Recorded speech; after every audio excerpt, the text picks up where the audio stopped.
ធ្វើការហែកបកវាភាសាទៀតមិនសិនតឡាងអរគុណច្រើនបងនៅពេញយើងនេះអរគុណបងនេះចាំមើល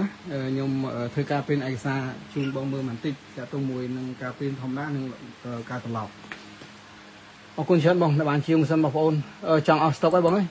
ឥឡូវបងនៅតាមខេត្តនេះគាត់យកមួយទៀតប្រហែលជាអស់ស្តុកដាច់ស្តុកមិនសិនអត់អីចាំកំងមានទៀតបងកំងមានទៀតតែឥឡូវបងធ្វើការព្រីនតេស្តជូនបងបន្តិចម៉ាស៊ីនមួយគ្រឿងនេះនៅពេញហើយបងមួយគ្រឿងទៀតនៅខេត្តជជែកជាមួយបងអូនអរគុណច្រើនបងណាដែលបានជួយជាវម៉ាស៊ីនខាងបងហើយអ្វីសំខាន់គឺទំនុកចិត្តរវាងគ្នាណាបងណាតែនេះខ្ញុំធ្វើការរត់ឲ្យបងនៅទីក្នុងពេញទៀតផ្សាយវីដេអូជូនមកឯងបាយចូលមើលក្នុងเพจទៅក៏បានដែរបងណាចូលមើលក្នុងเพจ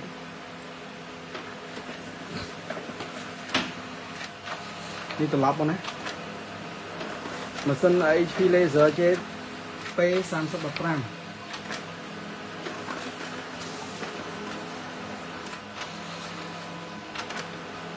បាយមើលទៅស្បែករបស់វាលបឿនបើសិនតែយើងមកយើងយកទៅតាម20វិញ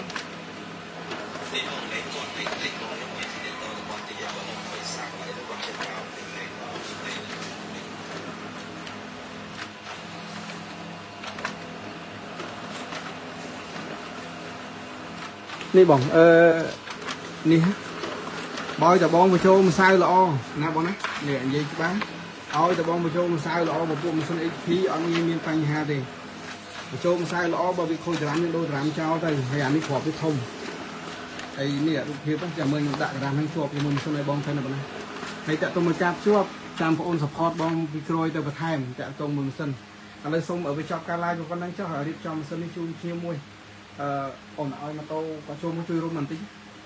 ណាសូមចប់ការ live បងអរគុណច្រើននៅពេញបងណា